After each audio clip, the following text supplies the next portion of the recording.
Bom, gente, boa noite para todos. Que Jesus nos abençoe. Nós estamos felizes por estar retornando para esse trabalho das quintas-feiras, desejando a todos que sejam bem-vindos, acolhidos na nossa casa, que conforme a prece bem orientou, que possamos ter nessa noite, então, aquela oportunidade de angariarmos os elementos que favoreçam não só o nosso fortalecimento, mas também o esclarecimento quanto às questões da vida. Abraçamos a todos os nossos amigos da rede Amigo Espírita, os amigos da FEAC, e também abraçamos os ouvintes da Rádio Brasil Espírita de Maceió, que nos acompanham nesse momento. Então nós vamos trabalhar com o Livro dos Espíritos, que é a obra básica da doutrina espírita. Livro que foi publicado em 18 de abril de 1857. Ele é dividido em 4 partes, sendo que nós estamos trabalhando a segunda parte do livro, capítulo 4, que é intitulado Da Pluralidade das Existências, e nós iniciamos na última semana o tópico Parentesco e Filiação. Nós trabalhamos as questões 203 e 204, e eu vou relê-las, e já lendo a questão 205, que é o objeto inicial do estudo da nossa noite. Então vamos lá. Kardec formula assim aos espíritos a questão 203. Transmitem os pais aos filhos uma parcela de suas almas? Ou se limitam a lhes dar a vida animal, a que, mais tarde, outra alma vem adicionar a vida moral? Resposta. Dão-lhes apenas a vida animal, pois que a alma é indivisível. Um pai obtuso pode ter filhos inteligentes e vice-versa. Questão 204. Uma vez que temos tido muitas existências, a nossa parentela vai além da que a existência atual nos criou? Resposta. Não pode ser de outra maneira. A sucessão das existências corporais estabelece entre os espíritos ligações que remontam às vossas existências anteriores.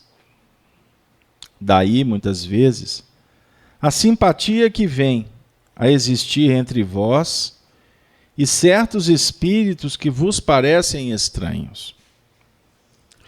Agora, a questão 205, que é a novidade aqui no nosso trabalho. Há algumas pessoas, a doutrina da reencarnação se afigura destruidora dos laços de família. Como fazê-los anteriores à existência atual? Resposta.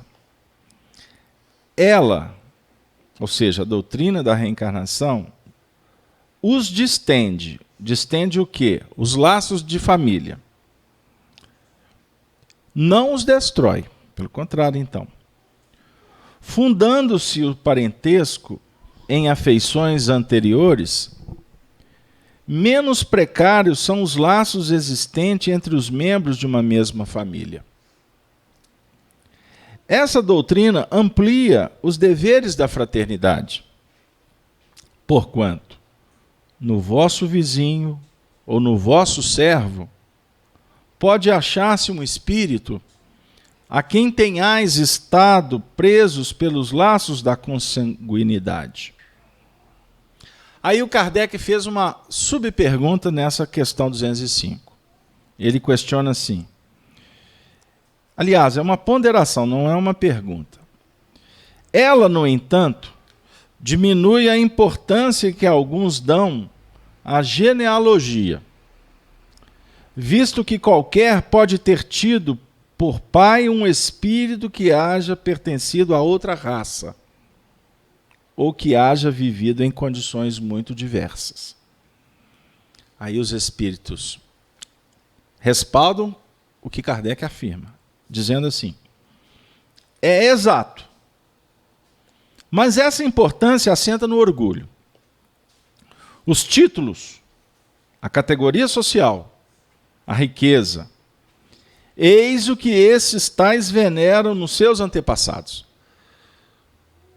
Um que coraria de contar como ascendente, honrado, sapateiro, orgulhar-se-ia de descender de um gentil homem devasso.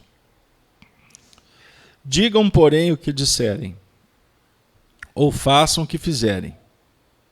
Não obstarão a que as coisas sejam como são, que não foi consultando-lhes a vaidade que Deus formulou as leis da natureza. Vamos ficar por aqui por enquanto. Então, nós verificamos nessa leitura, fazendo uma conexão com o estudo da última semana, primeiro, a questão 203 fala para nós que os pais transmitem aos filhos apenas a vida animal. Porque Deus é que é o legítimo criador. Certo? Então, na verdade, os filósofos costumam afirmar que os nossos filhos não são nossos filhos. Eles estão nossos filhos. É diferente. Isso aí está claro para vocês? Então, a alma é indivisível. Então, a alma da mãe ou do pai não se divide para que essa parcela dê uma vida para um espírito. Não. Ela vai oferecer os germes, as condições materiais, fisiológicas, não é? Para que, no momento da concepção, haja a vinculação do espírito reencarnante. Quem dá o desenvolvimento, quem desenvolve o embrião é o espírito, não é a mãe. Ficou claro isso aí? A mãe pode estar completamente alheia ao processo. E normalmente é, né? Ela vai descobrir a gravidez lá na frente. Por exemplo, eu vou trabalhando uma linha muito simples, tá? Só para a gente entender que espírito não se divide. Não tem isso. Obviamente que a gente vai falar outras questões que têm a ver com o assunto. As questões psicológicas, as questões que envolvem a educação, mas isso é uma outra história. O espírito que reencarna, ele é soberano sobre ele mesmo. Certo? Na questão 204, Kardec perguntou: uma vez que temos tido muitas existências, a nossa parentela vai além da que a existência atual nos criou? Então nós estamos aqui em doutrina espírita com um ponto doutrinário fundamental: a reencarnação. Sem a reencarnação tudo fica muito estranho, sem lógica, para a gente entender. Então, como nós temos muitas existências, a ideia aqui é que a nossa parentela, ela transcende a parentela atual. Em outras palavras, hoje nós temos pais, mães, filhos, tios, primos, etc, etc. Em outras existências, nós podemos ter vivido em outra família, sem nenhum membro desta família atual. Como podemos ter tido experiências em que alguns destes atuais fizeram parte de um contexto anterior. Alguns. Em outros casos, pouquíssimos. Em outras situações, dentro lá, aquele grupo enorme. Então, a reencarnação, essa questão 204, ela tem muito a ver com a questão 205. Não é? A reencarnação, portanto, distende ou amplia os laços familiares. Vocês se recordam que na última semana nós trouxemos o Evangelho segundo o Espiritismo, com o conceito, no capítulo Honrai vosso pai e a vossa mãe, que há parentela corporal e há também a parentela espiritual. Estão lembrados que nós abordamos esse assunto? É um tema recorrente no nosso meio. Por quê? Quando nós vamos para a prática, para o dia a dia, é natural que, estudando esse assunto, a gente venha fazer associações com a nossa realidade atual. Então, quando os espíritos vêm nos esclarecer que nós temos a parentela corporal e a parentela espiritual, esta reflexão ela esclarece muitos pontos para nós da nossa realidade objetiva atual. Por exemplo, o que vem a ser parentela? A parentela corporal é a que nós concebemos, a que nós conhecemos. A parentela do corpo, corporal, sangue. Não é? E existe uma outra, que é a parentela espiritual. A parentela espiritual, ela vai aqui ser traduzida como laços espirituais, vínculos que estão muito acima das questões transitórias do corpo. Está claro até aqui? Então, nós vamos compreender, por exemplo, que na parentela corporal, dentro dela, nós vamos encontrar espíritos que são mais vinculados ou menos vinculados ao nosso coração. O que vai também esclarecer o porquê que nós temos mais afinidades com uns e menos com outros. Então, essa história de que meu santo não foi com o seu, isso é um papo furado dos bons. Porque, na verdade, santo é até uma expressão católica, mas santo quer dizer, nesse assunto aqui, está se referindo aos anjos guardiões, que no Espiritismo não tem anjo. No Espiritismo a gente trata como amigos espirituais, benfeitores espirituais. Os benfeitores espirituais são aqueles espíritos que nos acompanham na trajetória evolutiva, certo? Então, todos nós temos os nossos benfeitores.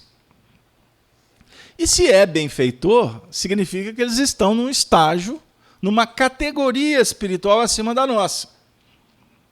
Porque lá no mundo espiritual também tem categorias. Espíritos menos ou espíritos mais evoluídos. Ficou claro?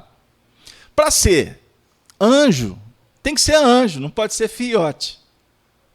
Lembrou daquela anedota, né? Pois é, depois eu conto essa anedota para vocês. Não pode ser na reunião. Em particular, né? Se não desligar as câmeras, já virou particular, eu posso contar. Mas quer dizer, o fiote é aquele que está se candidatando, né? Tem asinha ainda quebrada. Estou brincando. Vamos dizer o seguinte, os espíritos benfeitores estão numa categoria superior à nossa, ou seja, tem mais bagagem, mais experiência, mais sabedoria, certo? Então, por ser um benfeitor espiritual, é óbvio que ele vai se dar bem com todos os outros benfeitores espirituais. Então, não é o espírito benfeitor que não vai bater com o outro espírito benfeitor, porque eles estão numa mesma categoria. Eles vibram em faixas de fraternidade, de respeito, de carinho, de dedicação. E, diga-se de passagem, eles têm que dar as mãos para ajudar a turma aqui de baixo, que fica batendo cabeça, resistindo para não evoluir. Quando nós não nos identificamos com a outra pessoa, não tem nada a ver com o fator espiritual. A não identificação tem a ver com o que brota do nosso sentimento. Então, repulsa ou atração é uma expressão do espírito que é natural. Do mesmo jeito que você sente o odor, né, o perfume, é essa identificação com os espíritos, aqueles que nós encontramos pelo caminho. Então, se nós temos uma identificação com determinadas pessoas mais do que as outras, o que está aí? O que a lógica patenteia para nós? Que aonde tem mais afinidade significa que essa proximidade foi construída. Os laços foram se fortalecendo a partir da convivência, a partir das experiências que esses espíritos abraçaram em experiências das mais diversas, seja como pais, seja como filhos, seja como cônjuges, seja como amigos, parceiros, enfim. Então, uma experiência boa que você vive do lado de uma pessoa, ela te causa, ela repercute na sua intimidade e deixa registro. Então, todas as vezes que você encontrar com essa pessoa, isso vem à tona de uma forma natural. Certinho? Por isso é que muitas vezes você fica do lado de algumas pessoas, você não sabe explicar, mas você tem assim um sentimento, por exemplo, de gratidão. Eu chego perto de fulano, mas olha, o que me pediu eu faço. Pedir para mim carregar pedra, água na peneira, eu carrego. Por que você faz isso? Não sei. O que ele fez para você fazer isso? Nada. Isso é uma coisa que brota, sei lá de onde. Aí entra os planos místicos, né? Deve ser uma intuição. Deve ser um anjo que me inspira, é o espírito. Aí a gente transfere o que, na verdade, precisa de ser inteligível, precisa de ser compreendido. Isso é expressão da sua alma. Ponto, acabou. Então, a gratidão é porque aconteceu alguma coisa de muito importante na relação que você não se recorda, que foi, obviamente, de experiências passadas. Certinho? Como, por exemplo, existem relações nas quais, ou pelas quais a gente tenta, faz de tudo, mas as coisas não fluem. Você bate na tecla, e costuma do outro lado também fazer um esforço, mas não dá liga. Não dá liga. Não é? Mas tem, nessa situação hipotética que eu estou criando aqui, um sentimento de responsabilidade, de comprometimento. Não dá liga, mas eu não posso ficar longe. Porque alguma coisa me diz que se eu ficar longe vai dar problema. Já aconteceu isso com vocês? Espero que sim. Porque geralmente as pessoas ficam encantadas quando a gente traz as histórias nas quais os espíritos se matriculam na escola da afinidade, né, da união perfeita. E no nosso mundo é difícil. É difícil você estabelecer assim, exemplos tão marcantes. Então nós precisamos de compreender para poder operacionalizar. Existem relações que são mais ou menos, umas mais intensas pelo lado do bem, ou mais intensas pelas complicações, né? Relações da indiferença e do repúdio. E existem as relações que promovem insegurança, que promovem o ódio, e que também promovem vinganças. Isso tudo brota. Então tem indivíduo que não pode ver o outro que aonde tem uma faca. Né? Os dois não podem encontrar. Costuma-se um chegar no bairro, o outro, sem saber que ele já está no bairro, ele já começa a ficar incomodado. São as inimizades espirituais, que podem estar dentro do clã familiar, ou não. No nosso assunto aqui, é sobre a família. Então nós temos amigos na família, nós temos colegas na família, nós temos companheiros de tarefa na família, nós temos os amores na família. E costumamos, infelizmente, ter inimigos. Em alguns casos são adversários, mas em outros costumam realmente não haver qualquer possibilidade de convivência. E quando chega nesse plano, é porque percebe-se claramente que há expressões ou atitudes que são recalcitrantes. Porque se os indivíduos estão se encontrando no núcleo, a missão, sem sombra de dúvida, é que aprendamos a viver em fraternidade. Mas para chegar num plano de fraternidade, nós temos que passar por etapas, conquistas, tarefas árduas, para chegar lá na ponta. Lá na ponta, ou lá naquela posição que os olhos, quando se encontrarem, vão marejar de lágrimas de alegria, e não de tristeza, de felicidade, e não de culpa, de medo, ou de sentimento de insuficiência, ou de falência. E tudo isso, então, nós encontramos dentro dos nossos laços familiares. Mas a pergunta é, a família, então, amplia os laços? Sem sombra de dúvida. Porque se nós estamos aqui hoje tendo a oportunidade de viver em família com estes espíritos, que se nós promovermos experiências que sejam favoráveis, nós estamos conquistando estes corações, não é verdade? E à medida em que as relações vão se estabelecendo, nós seremos convidados para continuar nesta sementeira, nessa, vamos dizer assim, nessa lavra de coisas boas. Então, se aqui está conquistado, precisamos de conviver com outros para conquistar também. Então, Jesus diz assim, inclusive Paulo de Tarso até usa essa expressão também, granjeai amigos, mesmo com as riquezas da iniquidade. Granjeai amigos. E se Jesus fala para nós granjear amigo, ele dá uma dica solene.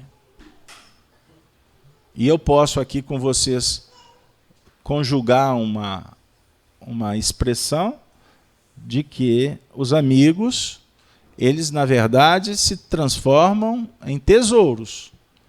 Tesouros valiosos para a eternidade. Aí vem o poeta e fala que amigo é coisa para se guardar, do lado esquerdo do peito, tem que pôr 7 chaves. Tudo isso conta um pouquinho para nós, ou encanta pela poesia, ou pela música, pela arte, aspectos que nós precisamos também racionalizar. Com Kardec, nós precisamos de pôr na balança e parar para pensar quanto aos motivos. Por quê? Temos que aprender. Por quê? Por que estamos nesse processo? Uma razão tem.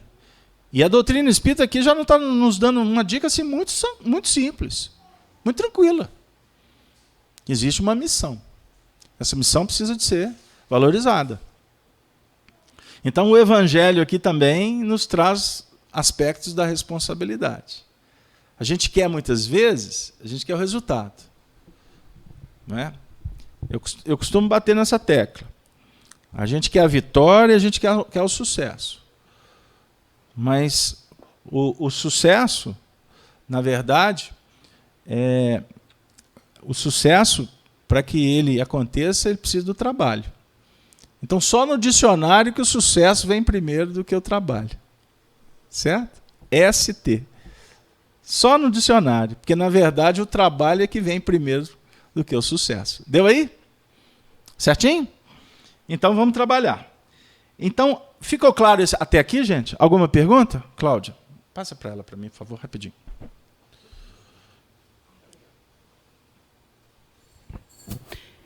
Só um questionamento. Me fizeram uma pergunta uma vez a respeito disso, da reencarnação, se fragiliza os laços. 2 pessoas convivem por muitos anos e uma desencarna.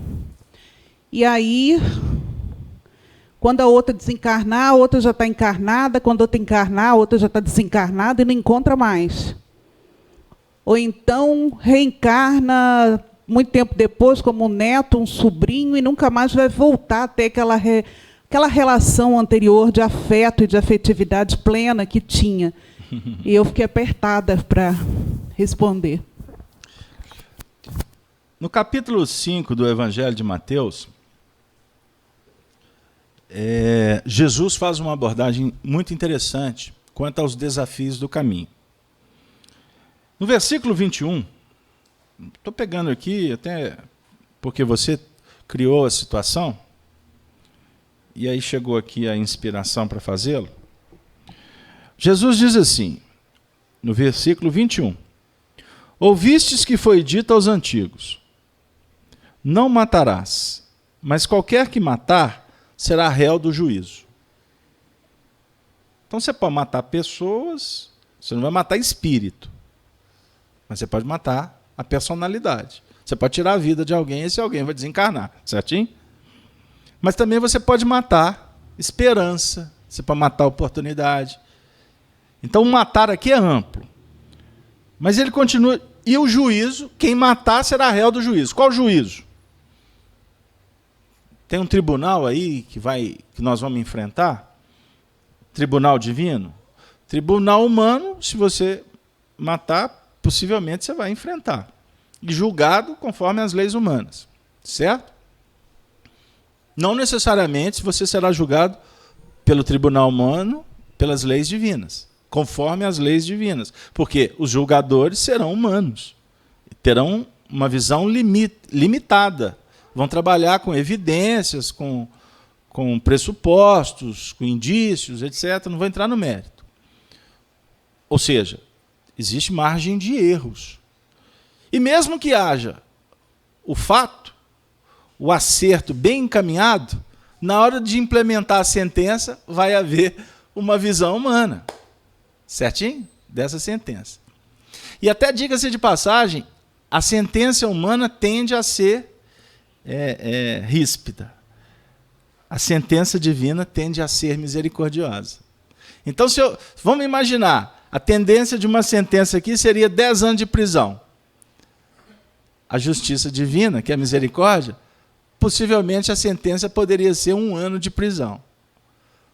Mas esse ano, projetando 9 anos de trabalho.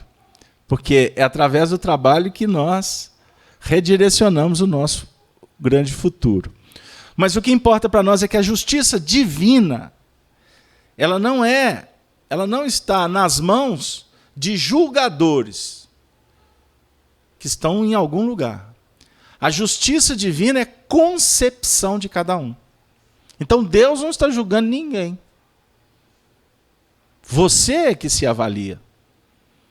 Você é que implementa a sua sentença ou a sua absolvição. Sabiam disso? Por isso, Allan Kardec nos esclarece que o motivo de sofrimento que nós enfrentamos no caminho estará diretamente vinculado ao nosso grau de imperfeição ou de pureza. Se sofremos, somos imperfeitos. Então você não sofre pelo que você fez. Você sofre pela maneira com que você observa o que você fez. Complicou ou deu para entender? É complexo. Mas eu quero dizer o seguinte, que a maneira com que você vê hoje a vida é muito mais aprimorada do que a performance de ontem. E muito inferior à sua maneira de ver a vida no grande amanhã. Ficou claro? Porque o amanhã você vai estar mais evoluído do que estás hoje. Estando mais evoluído, você terá mais compreensão com relação às questões da posição espiritual que nós estamos. Quanto mais evoluído, mais aprimorado estaremos para administrar os resultados. Por isso, a dor para você é diferente da dor para mim. Porque depende do meu grau de maturidade ou de infantilidade. Tem pessoas que, se você chegar para ela e falar de um assunto complicado, ela, nossa, muda de assunto.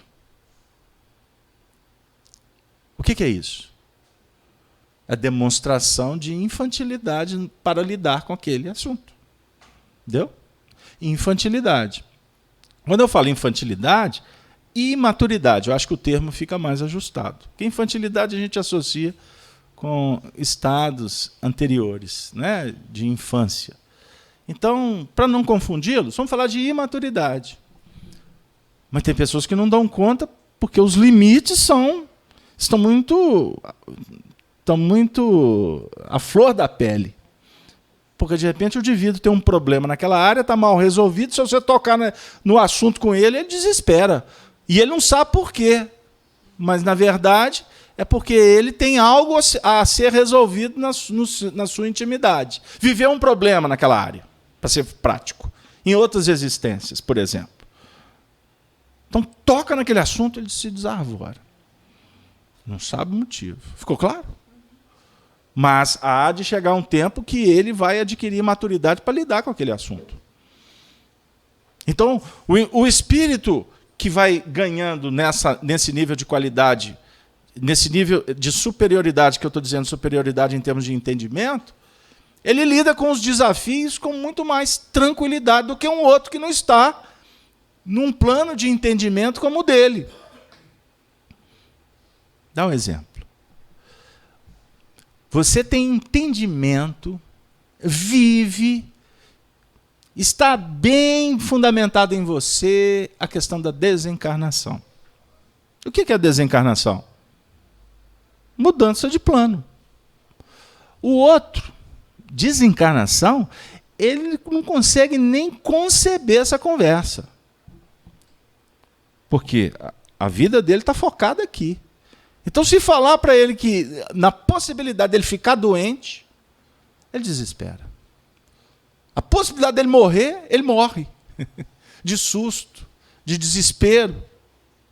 Quer dizer, tudo depende da condição, da sua possibilidade de administrar.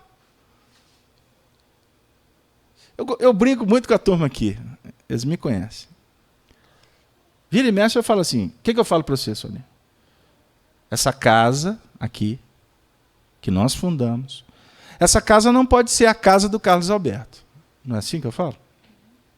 Porque tem lugar que você fala assim, eu vou no centro de fulano de tal. Opa, centro de fulano de tal? Está errado. O centro aqui, esse centro espírita, ele tem quando vocês falaram assim, eu vou lá na casa, pode completar a frase, de Kardec. Por que de Kardec? Porque quando você começar a estudar Kardec, ele vai falar assim, a casa não é minha, não. Mas aí a conversa é sua com ele. Agora, se a sua conversa for com o encarnado aqui, você está o quê? Alimentando vaidades? Ou você na intimidade, está criando um mito? Um ídolo? Faço não, querido. Tu vai se decepcionar quando conheceres o frágil que muitas vezes é tratado como alguém possuidor de valores espirituais. Não lida com isto, com seres humanos, porque não existe referência na Terra. Não pense que existe autoridade na Terra de verdade, porque não tem. Existem pessoas que estão lutando para ter autoridade. Elas podem ter poder, mas elas não têm autoridade. A autoridade é conquistada. Por isso é que a doutrina espírita apresenta para nós a questão 625, que a única autoridade de verdade que nós temos que nos colocar de joelhos, entre aspas, se chama Jesus Cristo. Por que você vai se curvar a ele?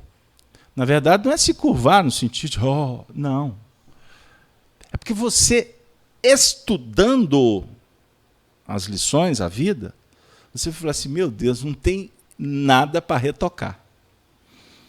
Nos dias de contradição em absolutamente nada. É extraordinário.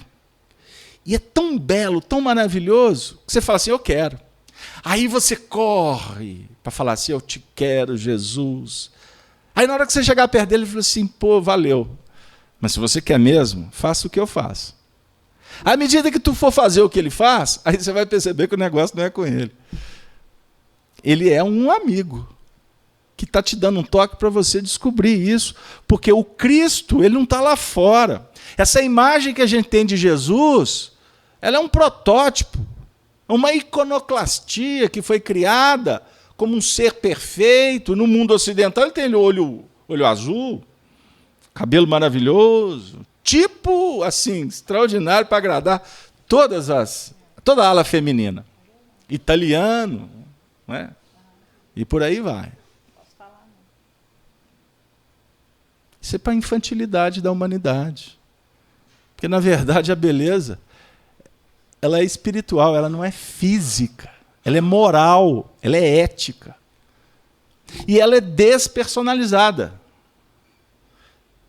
Ela é para ser conquistada por cada um de nós. Então, não busque perfeição nos outros. Então, nós, quando procurarmos a referência, vamos na essência. Porque assim nós vamos nos libertando. Você vai adquirindo autoridade. E quando se deparar com os teus limites, ao invés de você ficar preso, remoendo, na culpa, eu não sou nada, eu não sou digno, escrúpulo para lá, etc., você para com essa bobagem, sai dessa depressão e vai trabalhar. Vai ocupar a mente. Vai fazer a caridade. Vai fazer o bem. É isso que vai resolver as suas questões. Porque você está reclamando da vida, vai lá no abrigo Teresa de Jesus em Sabará, vai visitar aquelas senhoras que estão lá, algumas abandonadas, outras porque não têm família, e existem pessoas que estão dando a vida para cuidar delas, sem receber um tostão no final do mês. Dão a vida para atender pessoas. Aí você vai ver dois movimentos, aquele movimento de pessoas que estão fazendo isso por amor ao semelhante, no qual não tem vínculo nenhum, e ao mesmo tempo você vai se deparar com um sofrimento que estas pessoas estão vivendo lá. Aí quando você se deparar com a dor do semelhante, é um resultado inquestionável. Você vai ver que a sua dor é desse tamanho quando você vê o outro sofrendo. Pode ser o tamanho que for a dor do semelhante. Você vai ver que a sua dor, ela é muito mais dimensionada pela sua vaidade, pela sua arrogância, pela sua prepotência, do que, na verdade, é o objetivo dessa dor. Porque a dor ela só tem um objetivo só: burilar o espírito. Então, não vou continuar a leitura. O réu do juízo aqui já valeu. Senão vou ficar só aqui. Beleza, gente? Ficou claro até aqui? Por que eu falei tudo isso? Perdi. Chama os espíritos. Os universitários são extraordinários. Passa o microfone para cá, vai fazer a pergunta de novo. Vocês estão achando que é brinquedo? Os laços de família e a reencarnação. Duas pessoas que vivem muitos anos, se uma desencarna, a outra reencarna, e elas nunca mais se encontram. Nunca mais vão vivenciar a relação que tiveram em uma vida. Eu quero falar para vocês uma coisa. Estudar com Emmanuel, fazer exegese, é um problema sério. Então eu vou voltar para o texto. Jesus diz assim, para não matar, para não ser réu no juízo, não foi? Aí ele diz, eu, porém, vos digo, que qualquer que sem motivo se encolerizar contra seu irmão, será réu do juízo. A lei está falando de matar. Jesus está falando assim, comigo não é matar, não, é quem se encolerizar. Será réu do juízo. E qualquer que disser a seu irmão raca, ou seja, desprezar, será réu no sinédrio. E qualquer que lhe disser louco, será réu do fogo do inferno. O inferno é íntimo. Portanto, agora vem o ensinamento. Porque ele dá o alerta, mas depois ele vem nos auxiliar dizendo, se trouxeres a tua oferta ao altar, e aí te lembrares que teu irmão tem alguma coisa contra ti, deixa diante do altar a tua oferta e vai reconciliar-te primeiro com o teu irmão. E depois vem e apresenta a tua oferta. Opa! Ele está falando de um movimento aqui religioso, O texto é literal, né? Você vai lá no templo, vai fazer sua oferta, chega no altar, todo sensibilizado, Senhor. Aí Jesus diz assim, deixa essa oferta aí, primeiro vai lá e reconcilia com teu irmão. Depois você volta. Olha que extraordinário. O templo está lá fora? O altar está lá fora? Não. O templo é a casa mental. O altar eu vou chamar de coração. Então não adianta a gente ficar com movimentos periféricos, exteriores, e não resolver as nossas pendências. Porque trabalhando diante das dificuldades é que nós vamos, na verdade, purificar a nossa intimidade. E aí haverá uma grande oferta. Fiz-me claro? Não adianta ir para a igreja. Vou rasgar o verbo agora. Você gosta. Já está preparando. Não adianta ir para a igreja, novena, terço. Não é? Se coloca de joelho. Aí comunga. E está cheio de pendência que não está nem a fim de resolver. Isto é mercantilismo. Este é um processo fanático que não vai te levar a lugar nenhum, a não ser a decepção. Jesus está dizendo. Se vocês não concordam, eu posso brincar com vocês que eu vou marcar a audiência de vocês com ele, aí vocês brigam com ele. Porque no versículo 25, Cláudio, aí é onde que eu queria. Ele diz assim, concilia-te depressa com o teu adversário. No texto anterior ele falou, reconcilia primeiro com teu irmão. Não foi? Agora ele está falando, concilia-te. Lá era reconcilia-te. Aqui é conciliar. Se anteriormente é reconciliar, significa que estava conciliado e que houve uma interrupção. Certo? Houve uma ruptura. Então, aonde tem ruptura, reconcilia, reconstrói, ressignifica, recomece. Ponto. Agora, na frente, ele vai falar sobre conciliação com o adversário. Se é para conciliar, não é para reconciliar. Então, não tinha nada antes. Não tinha laço anterior.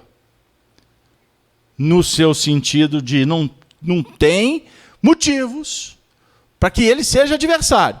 Mas ele é adversário, ou ele está na condição de adversário. Aí Jesus diz assim, enquanto está a caminho com ele.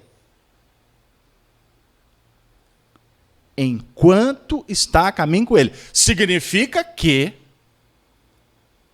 uma hora não estarás mais. Concorda? Se é enquanto. Então aproveita. Aproveita a oportunidade. Porque se assim não for, continua o mestre, para que não aconteça que o adversário te entregue ao juiz, e o juiz te entregue ao oficial e te encerre na prisão. Em verdade te digo que de maneira nenhuma sairás dali enquanto não pagares o último centil. Ah, agora o negócio pegou. Vai para a cadeia. Não tem... Emendar o ponto aqui, ó, falou. Não tem perdão. Como é que chama lá? Ah, agora está na moda. Não tem habeas corpus. A festa esse Brasil, não tá? Tem todo jeito de sair da prisão. Tem toda maneira de surrupiar, de driblar, de encontrar brecha. A democracia é uma beleza, não é verdade? É uma conquista. Mas, por enquanto, a nossa democracia ainda continua sendo uma grande baderna, porque somos infantis em lidar com ela. reencarnamos no Brasil para dar jeitinho. E não tem ambiente melhor do que a democracia, não é verdade? Aí não tem problema. Aí depois desencarna, vai viver lá naqueles regimes de totalitarismo para ficar com saudade. Aí lá não tem jeito de driblar, lá não tem habeas corpus, lá não tem jeito de dar jeitinho no tribunal. Tem tudo isso por aqui no país. Mas depois reencarna de novo. Aí volta para uma democracia mais madura. Porque o futuro é uma democracia. No mundo espiritual tem democracia. Certo? Não tem totalitarismo. Mas a gente flutua nos regimes na Terra, inclusive para ter oportunidade de se ajustar. Porque se não ajustar, aí não tem nem democracia, nem totalitarismo. Aí vai reencarnar em mundo primitivo, vai viver com dinossauro, sem internet, Wi-Fi, lá no mundo primitivo. Não terá esse outro órgão, esse outro membro, né, que a gente passou até agora. Antes era só o braço, a mão, né? Agora tem o membro que é o celular. Não vai ter esse outro membro, vai ter que ter condições, vai voltar a linguagem da fumaça. Hein? Imaginou? Onça. Não, que onça, minha filha? Onça, leão, isso é para o mundo nosso. Lá é o Tiranossauro Rex, não sei o quê. Hein? Vocês estão rindo? Vamos ter que voltar para o mundo primitivo. Muito sofrimento. Muita dor. Muita treva. Porque o que impera é a ignorância. Então, tudo isso tem a ver com usar bem ou não o livre-arbítrio agora. Então, aonde tu está, significa que Deus reservou aquele lugarzinho para você evoluir. Agora, compete a você valorizar ou não as oportunidades. A pergunta que foi feita, ela merece uma resposta objetiva. Merece uma resposta objetiva. Mas eu fico muito mais satisfeito se vocês concluírem. E eu não dar a resposta pronta. O que vai acontecer amanhã? Aqueles que estão do meu lado. Por exemplo, mamãe, vovô desencarnou. Já reencarnaram? Eu vou encontrar com eles no mundo espiritual? Eles vão voltar para a minha família? Só para resumir. Né, Cláudio? Que se eu for elaborar aqui, eu vou ficar 2h30 conjecturando. Se eu for me preocupar com isso, eu continuo dando um atestado de infantilidade emocional, porque eu estou muito mais preocupado em pensar egoicamente, em estar do lado de quem eu amo, de quem eu preciso, do que refletir de uma forma que nos liberta, ou que amplia o horizonte. Se amanhã estes que estão comigo não estiverem comigo, estarei com outros.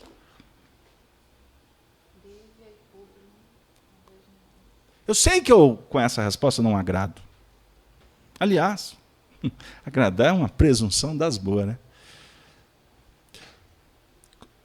Mas observem bem como que nós somos infantis. Estamos estudando a desencarnação. Nós estamos aqui falando da família. Estou dando essa volta porque o assunto requer cuidados, mas, ao mesmo tempo, ele tem que libertar. Porque a família é o centro essencial dos nossos reflexos. Mas eu não posso ficar preso só na família. Eu tenho que pensar como indivíduo, que eu estou na família. Não significa que eu permaneça na família.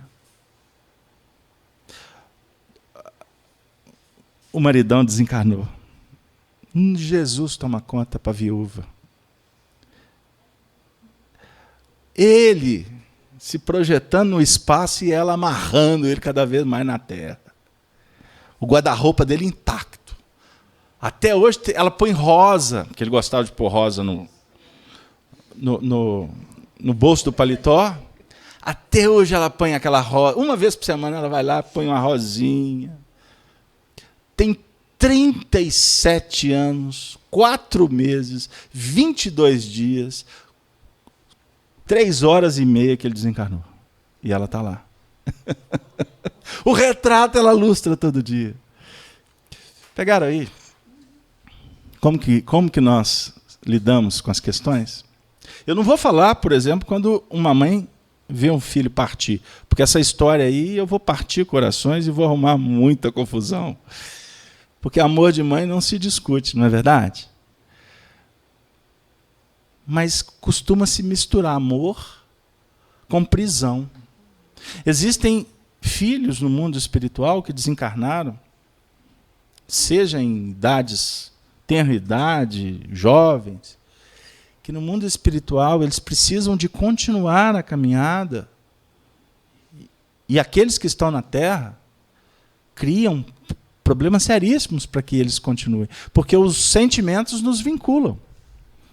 O sentimento pode libertar como ele pode aprisionar. Na Terra, por exemplo, existe o ciúme. O ciúme é uma das manifestações da vaidade e do egoísmo. Não é verdade? Mas o ciúme, muitas vezes, ele conta muito mais da necessidade da posse, do domínio. E isso acontece de uma forma que caracteriza a própria infantilidade do indivíduo. Porque quanto mais ele aprisionar, mais ele que se encarcera. O indivíduo é que se encarcera. Porque as pessoas elas não são móveis e utensílios da nossa jurisdição. Isso é uma grande bobagem pensar assim. O amor, na verdade, ele não aprisiona, ele liberta. Porque sabe que a cada um segundo as suas obras. Pegaram aí? Então, como nós podemos refletir sobre o assunto? Quem é minha mãe? Quem são meus irmãos? Jesus nos alertou sobre o assunto.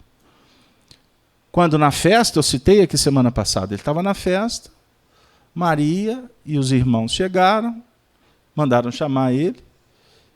Olha, sua mãe está aí fora. O que Jesus respondeu? Quem são? Quem é minha mãe? Quem são meus irmãos? A não ser, ele aponta para os discípulos, aqueles que fazem a vontade do meu Pai. Eu repito, sempre eu repito. Ele estava desconsiderando a mãe dele, os irmãos dele? De forma nenhuma. Mas ele estava falando para nós que, por exemplo, a parentela espiritual, ela tem muito mais poder do que a parentela corporal. Porque a parentela corporal ela é transitória. Lembra que eu citei aqui semana passada?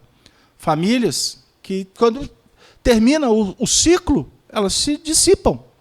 As células se desagregam e vão formar outros núcleos. É porque acabou o tempo.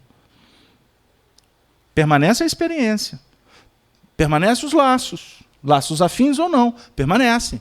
Mas não significa que vão ter que continuar vivendo juntos. Porque vão estar assumindo outras responsabilidades. Então, querer reviver o passado, grande parte dessas expressões são ilusórias, são fantasiosas. Reviver no sentido de remontar, reconstruir, montar aquele tabuleiro com as mesmas peças, nos mesmos lugares, não dá mais. Passou. Nós temos que viver outras coisas. Agora, é muito bom. É um tesouro maravilhoso você poder abrir e encontrar aquelas peças, aquelas joias que representam experiências que só trazem bem-estar, uma saudade salutar. Isso é muito bom. Isso é valoroso. Porque essas experiências, elas vão se apagar, porque a vida prossegue, a fila anda, não tem essas histórias.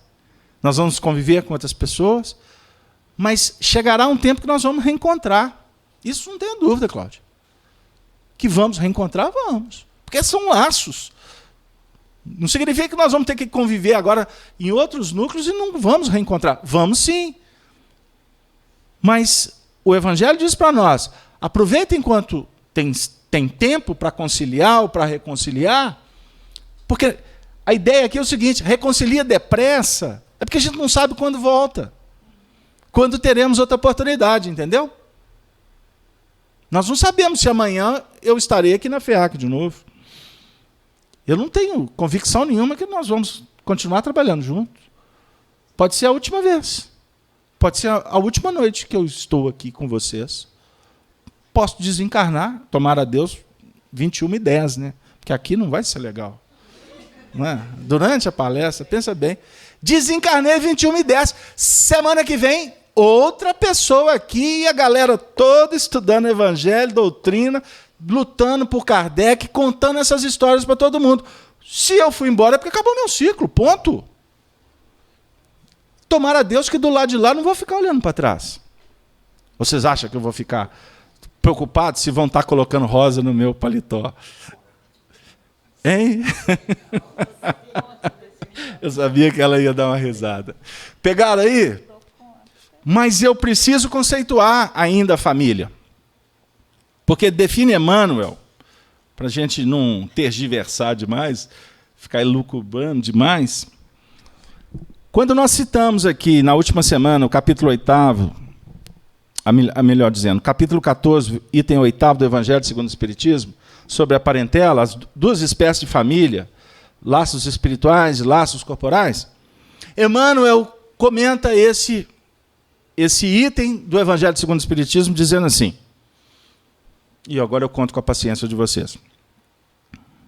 De todas as associações existentes na Terra, excetuando naturalmente a humanidade, nenhuma talvez mais importante em sua função educadora e regenerativa, abre aspas, a constituição da família.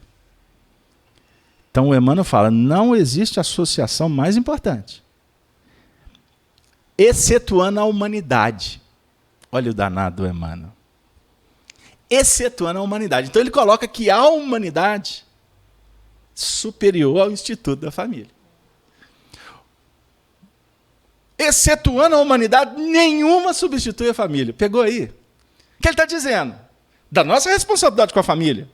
Mas nós temos uma responsabilidade maior, que é ampliar os laços, os vínculos, a fraternidade. Porque a família, nós temos a responsabilidade, mas ela é transitória. Agora, a responsabilidade que nós temos com a humanidade é perene. Ela transcende a responsabilidade da família. Porque imagine, nós estamos aqui, uma família de 20, desencarna 19. Ficou você. Pô, Casalberto, e o cachorrinho? Não, tá, o cachorrinho ficou também. Beleza. Você vai ficar só você e o cachorrinho? Não, você tem uma humanidade por aí afora. Pegaram aí? A humanidade será um convite para transcender o que já não existe mais. Na Terra. Porque nos laços espirituais se desencarnou os 19. Se são 19 almas afins, essa família, na verdade, só foi, como é que eu falo? Transportada de dimensão. Porque ela não vai dissociar. A parentela corporal tem time. Tem prazo de validade. A parentela espiritual não tem prazo de validade. É para sempre. Porque amor não acaba. Pegaram aí? Continuando. De semelhante agremiação, na qual dois seres se conjugam, atendendo aos vínculos do afeto, surge o lar. Dois seres com vínculos de afeto, daí, conjugados, vai surgir o lar, garantindo os alicerces da civilização. Então, lar, alicerce da civilização. Através do casal, dupla, aí estabelecido, funciona o princípio da reencarnação. Consoante as leis divinas. Consoante as leis divinas. Possibilitando o trabalho executivo dos mais elevados programas de ação do mundo espiritual. Então, casal, lar. Conjugando as leis divinas, Instituto da Reencarnação. O Instituto da Reencarnação, na verdade, é um trabalho executivo dos mais elevados programas do mundo espiritual. Então, a reencarnação está colocando em prática um programa espiritual. Por aqui só, eu digo, se é um programa, foi planejado. Então a família não é um acidente. A família é expressão da lei divina de um plano elaborado, arquitetado. Certo? Então aqueles que compõem o grupo familiar não estão ali porque a cegonha viajou, aí estava cansada, vou deixar isso aqui. Na verdade, tinha que deixar lá. Não tem essa história. As meninas, os adolescentes, né, as crianças costumam dizer, eu acho. Aí um irmão fala para o outro, você não é minha irmã. Eles deixaram você aqui na porta de casa. Já escutaram as histórias assim? As discussões dos meninos. Aí uma vira para mamãe, realmente eu fui adotada. Né? Aquelas brincadeiras de menino.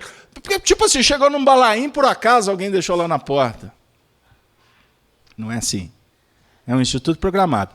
E aí, para mim, que sou mineiro, não perco o trem da vida, eu não posso perder. Inclusive o balaim que chega, em tese, por acaso, se está na porta, se está naquele endereço, pode saber que tem algo que talvez é melhor nem descobrir, mas que tem a ver para acolher. Tem. Porque fechou porta. Deixa eu brincar aqui. O povo gosta. Não, tá bom demais, tá faltando dinheiro, eu não tenho condição de ter mais filho. Parece o balaim do mesmo jeito. Quando é o balaim, é porque vira avô, bisavô. Que vem.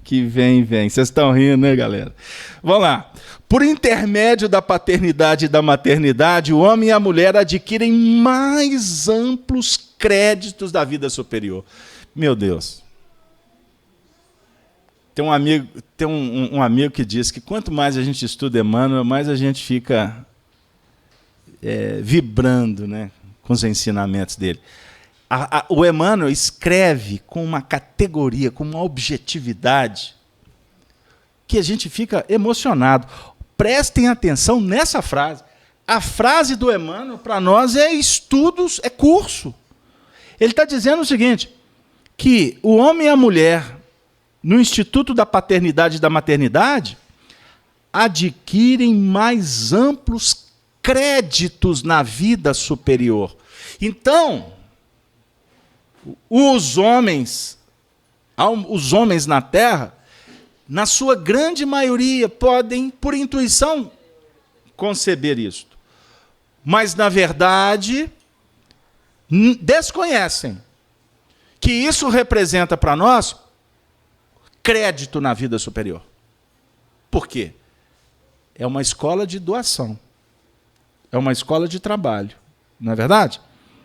Daí as fontes de alegria que lhes rebentam do ser com as tarefas da procriação. Os filhos são liames de amor conscientizado que lhes granjeiam proteção mais extensa no mundo maior. Então, filho, a paternidade e a maternidade, nos ajudam no crediário da vida. E, ao mesmo tempo, granjeia os pais proteção no lar e para as suas missões. Então, eu quero dizer o seguinte, nós temos os pais com esses créditos, porque o mundo espiritual está coordenando, mas na hora que chega as crianças, a proteção do lar se faz redobrada. Olha que interessante. Na arena terrestre, é justo que determinada criatura se faça assistida por outras que lhe respiram a mesma faixa de interesse afetivo. De modo idêntico, é natural que inteligências domiciliadas nas esferas superiores se consagrem a resguardar e guiar aqueles companheiros de experiência, volvidos à reencarnação para fins de progresso e burilamento. O que ele está dizendo? Nós já temos as proteções espirituais como indivíduo, certo? Aí vamos nos unir. Vamos nos unir. Então o casal já ganha porque ele que tinha um benfeitor passa a ter dois. Porque é o benfeitor dele e é o benfeitora dela. E vice-versa, certinho? Está aumentando, olha que beleza. Mas aí vem a turma que vai reencarnar. Esses que vão reencarnar têm as suas parentelas espirituais. Então, um lar, na verdade, que se transforma em família, ele passa a ser um núcleo de presenças espirituais que objetivam, na verdade, o crescimento, o progresso de todos que estão inseridos no contexto. Continua Emmanuel. A parentela do planeta faz-se filtro da família espiritual sediada além da existência física. Agora, olha aqui. O assunto vai trazer mais um aspecto. A parentela corporal se transforma num filtro da parentela espiritual. Qual que é a função do filtro?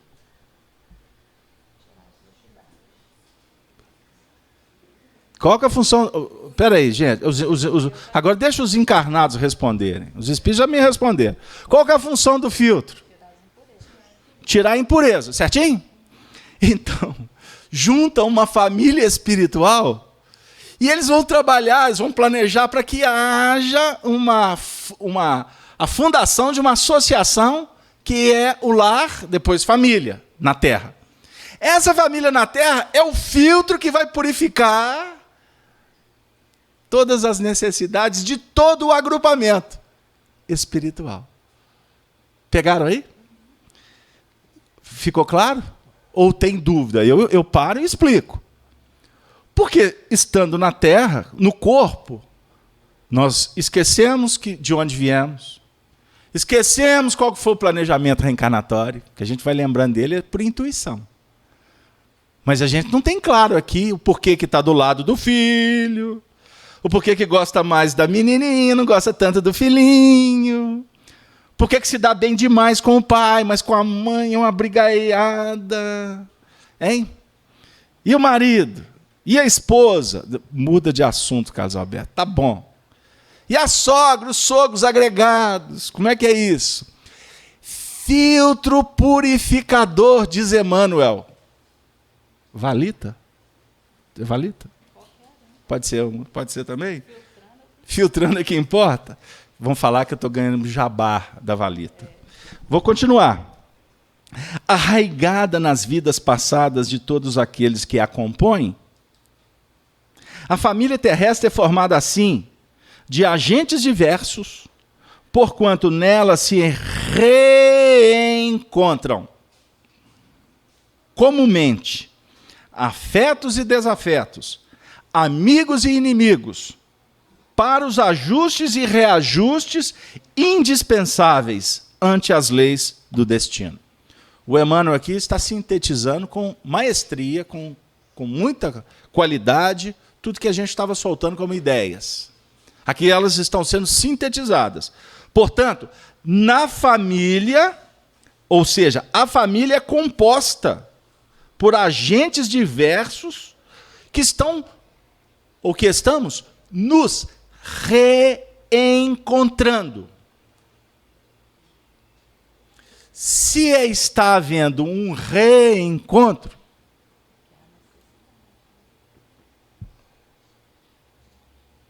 dois aspectos. Nenhum membro do corpo familiar, você está se deparando com ele pela primeira vez. Nenhum deles. Todos possuímos vínculos.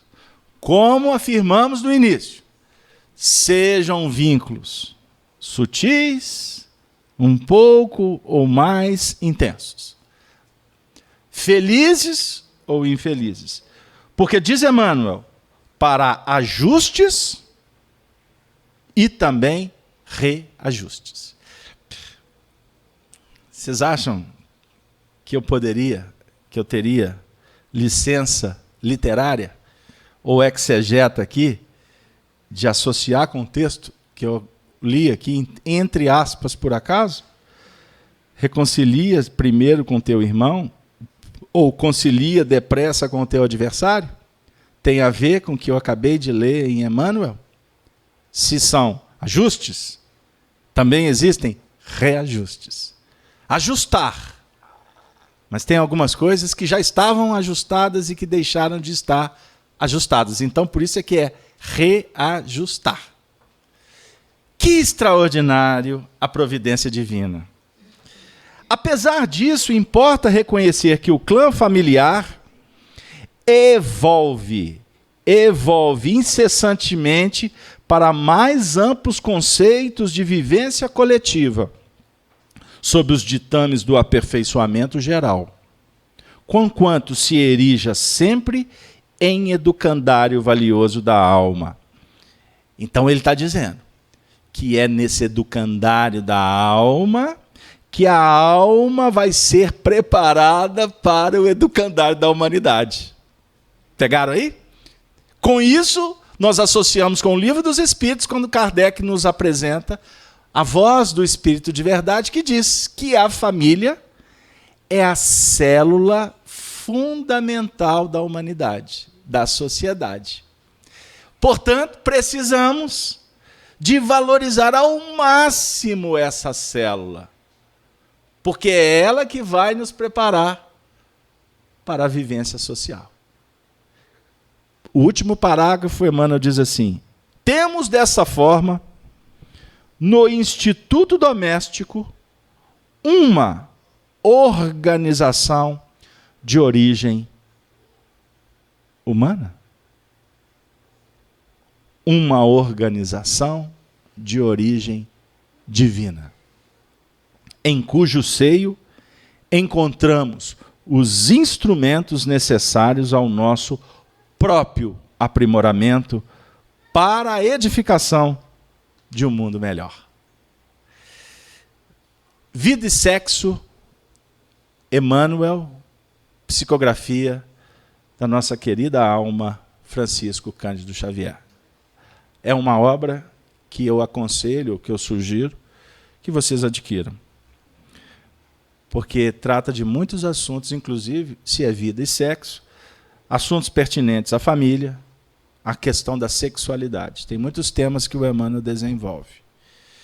Mas, voltando ao nosso contexto.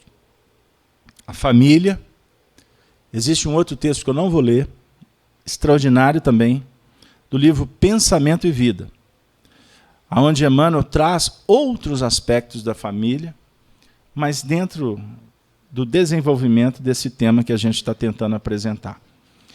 O que vale para nós refletir, acima de tudo, é que na tara familiar, apenas um trecho, a tara familiar é resultante da conjugação de débitos, situando-nos no plano genético enfermiço que merecemos, à face dos nossos compromissos com o mundo e com a vida.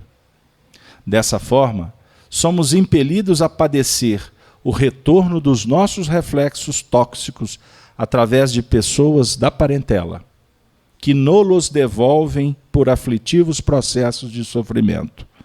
Temos assim no grupo doméstico os laços de elevação e alegria que já conseguimos tecer, por intermédio do amor louvavelmente vivido, mas também as algemas de constrangimento e aversão, nas quais recolhemos de volta os clichês inquietantes que nós mesmos plasmamos na memória do destino e que necessitamos desfazer à custa de trabalho e sacrifício, paciência e humildade. Recursos novos com que faremos nova produção de reflexos espirituais suscetíveis de anular os efeitos de nossa conduta anterior, conturbada e infeliz. Se temos nesse núcleo o centro dos nossos reflexos, a família, portanto, devolve para nós todos aqueles aspectos que precisamos burilar. Se a família devolve para nós alegria, a alegria foi conquistada durante a nossa trajetória. Se a família devolve sofrimento, é porque nós semeamos o sofrimento e precisamos reparar a nós mesmos através do sofrimento. Se alguém grita conosco, é porque reflete os gritos que nós damos.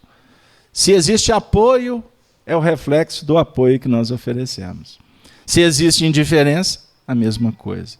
Se existe ataques, é porque de alguma sorte nós atacamos e esses ataques estão sendo refletidos para que nós aprendamos a sermos fraternos.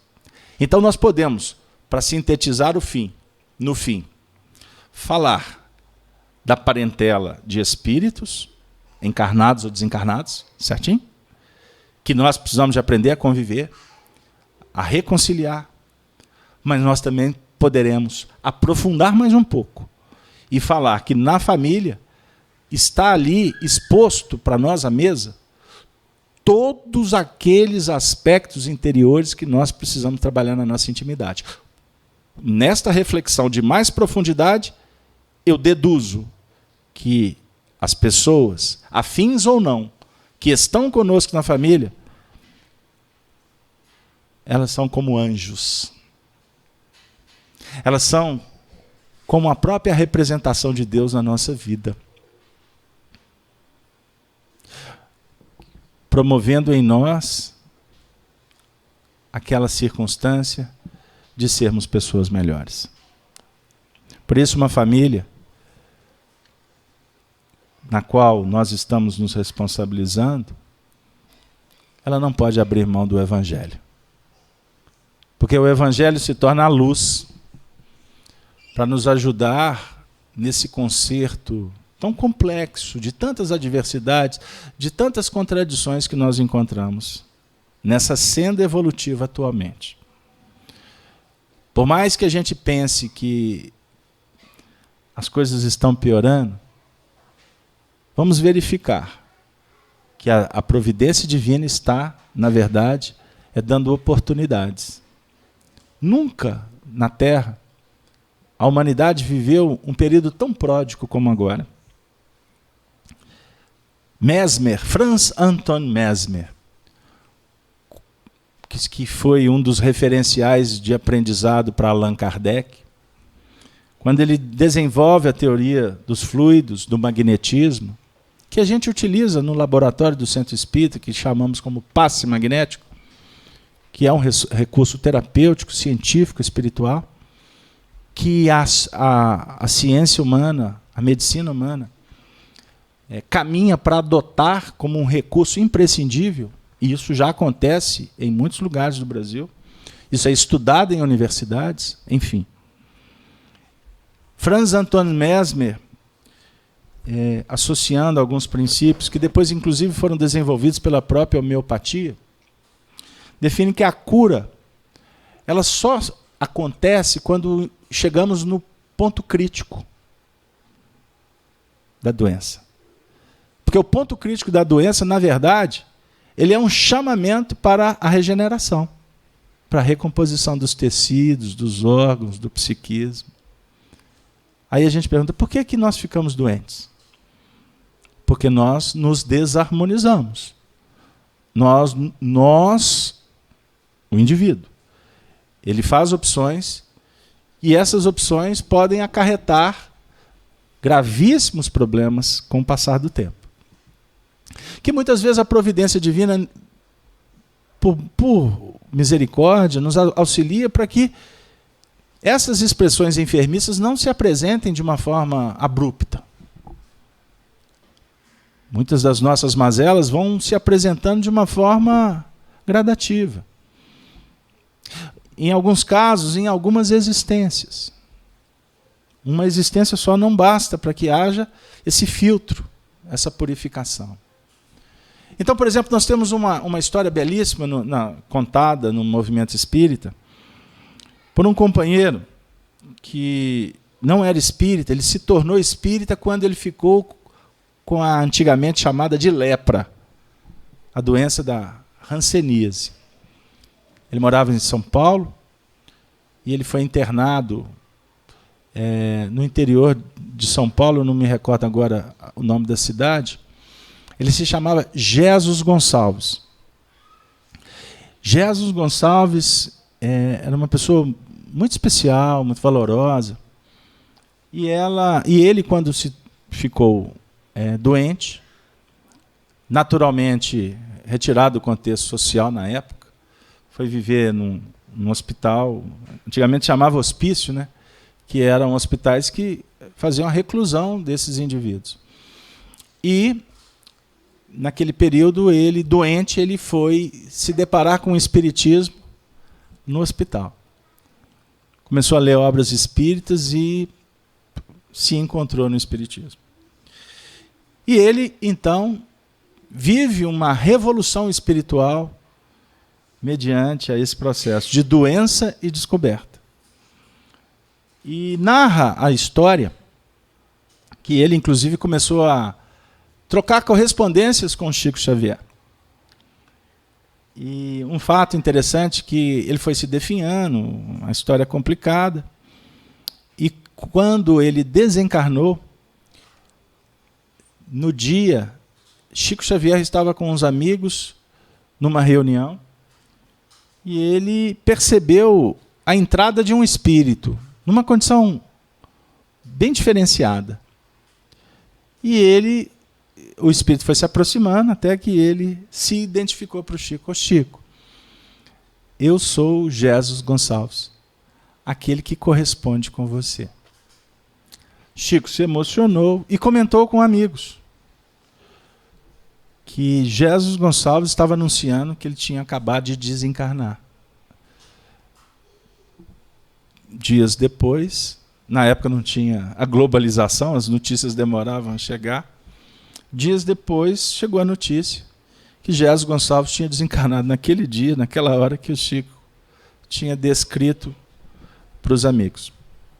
Jesus Gonçalves, ele teve algumas existências em que o poder, a vaidade, o orgulho impulsionaram, ele alimentou esses sentimentos, e ele foi algum dos personagens conhecidos na história que promoveu muitas lutas cruéis, muitas dificuldades, como, por exemplo, Alarico o Visigodo e outros mais, que não vem ao caso citar.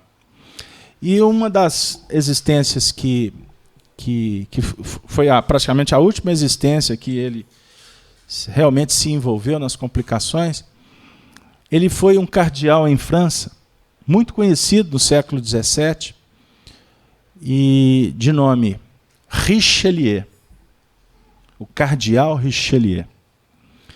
Richelieu era, na verdade, o poder máximo da França, porque ele exercia uma influência muito grande sobre o rei de França, Luís. E Richelieu tinha o seguinte dístico, né? O seguinte lema: primeiro a França, depois Deus. E, em função desta maneira de ver a vida, ele fez muitas coisas complicadas, que não vem ao caso lembrar.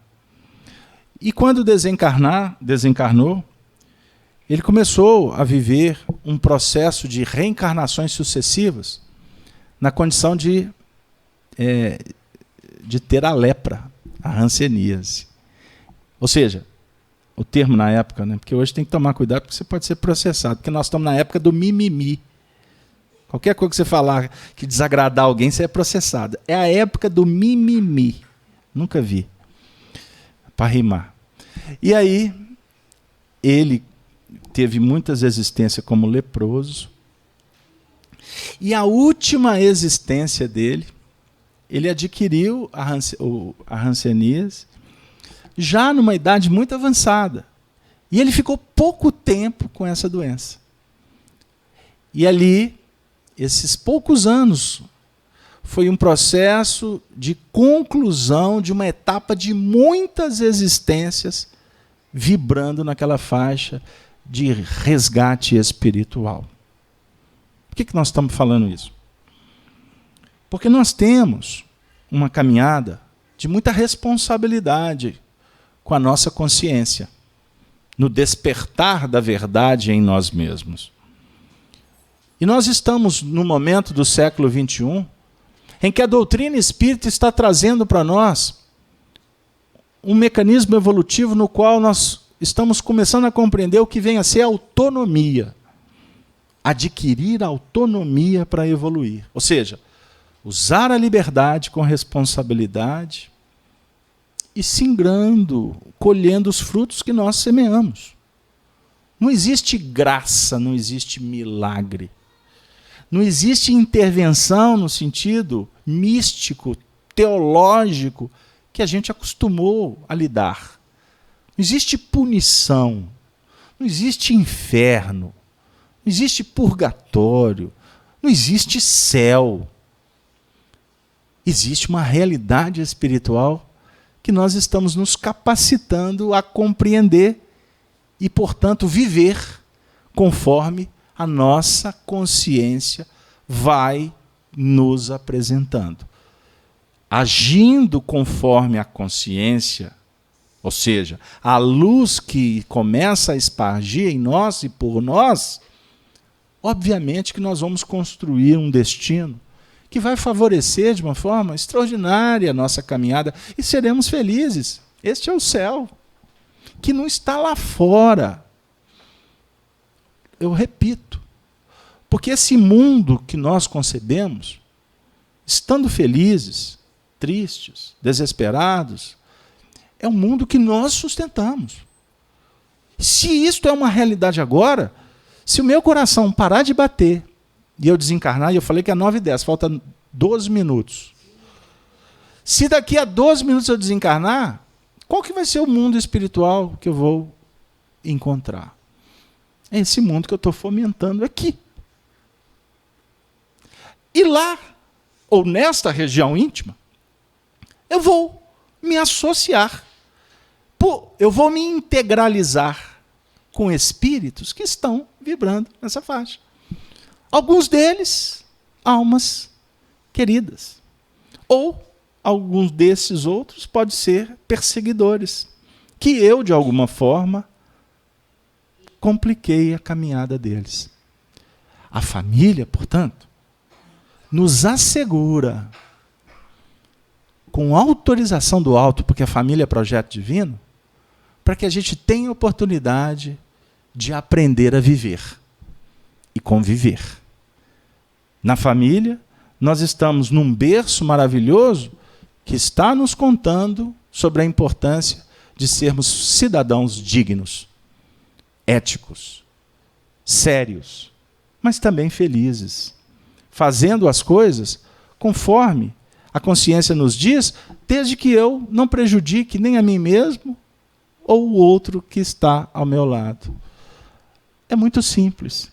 Basta a gente ter a humildade de ouvir os ditames dos céus. Jesus vem a nós o tempo todo para nos ajudar. Envia os espíritos para nos consolar e nos esclarecer, como agora está acontecendo. Mas todo esse processo que se estabelece em nome do amor, ele visa unicamente o nosso despertar, a nossa conscientização, a nossa iluminação interior.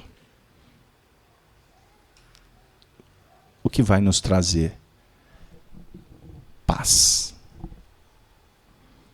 Que a paz de Jesus se faça em cada coração.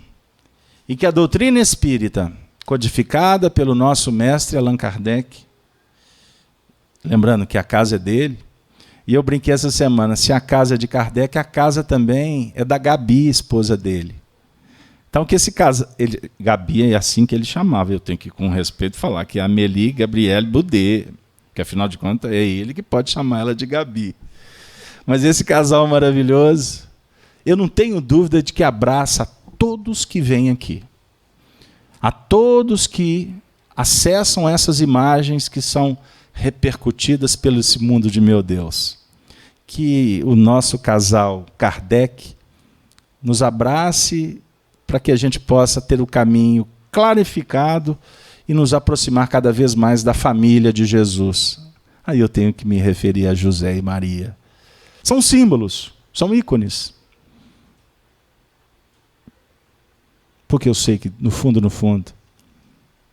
nós queremos que a família que nós vivemos se soerga, se fortaleça e perpetue. Mesmo que ela esteja, quem sabe, até se dissipando na terra, mas com amor ela se consolida nos céus. E a vida futura está sendo aberta agora para que a gente viva com mais confiança, com mais fé, com mais esperança, com mais caridade. Muito obrigado a todos. Me despeço dos amigos do chat. Agradeço a presença da Soni. Desejo a todos um bom final de semana. Vai haver um feriado que vai afetar as atividades da casa apenas na terça-feira, que não teremos reunião, mas quinta-feira que vem estaremos aqui firmes e fortes, prontos.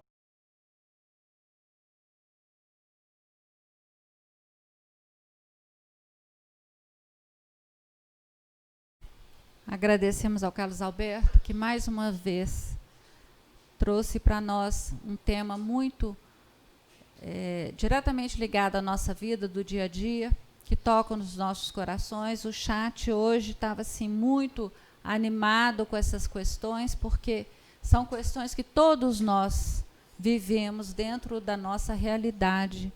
E pedimos àqueles que têm alguma dúvida que possa contactar alguém do chat, ou a própria FEAC, né, no endereço dela do site. Qualquer dúvida pode colocar a pergunta lá, que será respondida a questão. Agradecemos todas as participações que a Rede Amigo Espírita nos proporciona, esse intercâmbio maravilhoso, mundo afora. E nós temos muitos amigos que acompanham os estudos sempre que estamos aqui. Então, não somos só nós aqui no salão, é o pessoal que está aí, mundo afora também, nossos irmãos queridos, que vibram junto conosco com as palestras